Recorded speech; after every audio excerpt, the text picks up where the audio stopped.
Hey guys, Sean C. Phillips here with my review of Paranormal Activity, The Ghost Dimensions, the new Paranormal Activity film. As you know, I always review all these movies.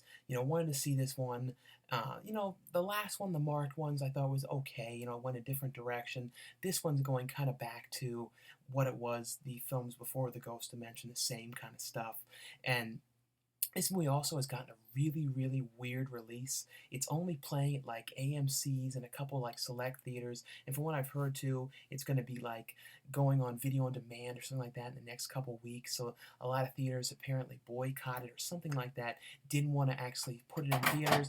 Didn't want to put it in theaters because of that. So then they were like, "Oh, that's sort of why it's gotten such a strange release."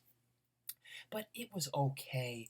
But that's pretty much just a big okay. So sort of sitting there going, watching the whole thing, thinking, this is a thing that I've seen so many times. And the movie was getting really, really stale feeling. It was just feeling like the same old to me after a while. So it's kind of like this whole movie just really felt like just the same, a whole bunch of the same again. Essentially, the movie, though, was about a family that's living in this house, and they end up finding this box, digging through stuff in their attic and trying to bring something out, and they end up finding something, and inside the box is this big camcorder with all these tapes, and the camera is a really strange big camera like they've never seen before, and the camera has the ability to kind of see the spirits and see like the ghost trails of the ghost, and the husband starts like filming everything with it and going, I don't know what these specks of dust are and what is all this stuff, and it's moving. Then he goes back later to spots and it's gone. And then he's like filming the family and he sees things moving around the windows and moving around the doors and all kinds of stuff are happening. And the one daughter, the kid is always talking to somebody, and they're wondering who it is, and then of course, if he films with a camera where the daughter is, you see this spirit, this presence. The movie was also, in 3D as well. I didn't go to see the 3D one. I guess like the trails and all that kind of stuff would probably have looked interesting in 3D, but they did stuff where they were like kind of taking footage from the other movies, and I think it was like the third movie is what they were taking a lot of stuff from. I'm pretty sure.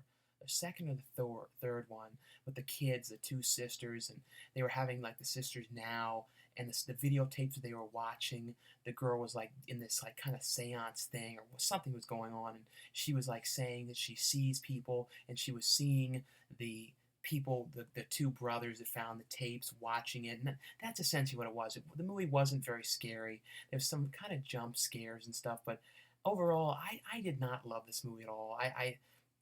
I'd say, wait and watch it on demand or wait for the Blu-ray of it. It's one of those kind of things you get just to put on the shelf with the other movies. But like as a whole movie, I didn't like it that much at all. Like I liked the Mark ones. Like I said, I liked that it kind of took a different direction and wasn't the same thing as the other ones. It was more like different stuff happening. This one has just gone back to being the same, and it just really, really felt stale, and it felt like I'm watching this again, another one of these damn movies.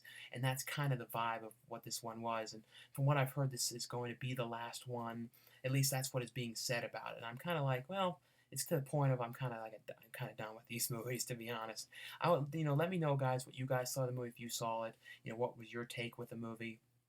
It was just a big okay. It wasn't like god awful or like as bad as some of the reviews are saying, but it really wasn't great and was nothing new except for the fact this time you see the ghost presence with these trails and the stuff going on with this camera. And that was, I guess, a kind of cool aspect. At the same time, though, a camera like that wouldn't have existed in the 80s when they were supposed to have made that camera. The quality doesn't look right. It looks too HD for a video, VCR camera. That's the biggest problem with these things, too, is when they're trying to shoot on VCR and like VHS and stuff, they make it look too damn good. VHS did not look like that. It looked like crap, as they say. It looked like it was shot with a potato, and that's what it looked like it was shot with. A lot of shot on VHS kind of things. This looked like an HD, footage put through a bunch of filters to try and look like crap, and it didn't really come across as very VHS. But anyway, though, guys, thanks again for watching and subscribing. And like I said, let me know what you guys thought of the movie if you saw it, and I'll see you guys later.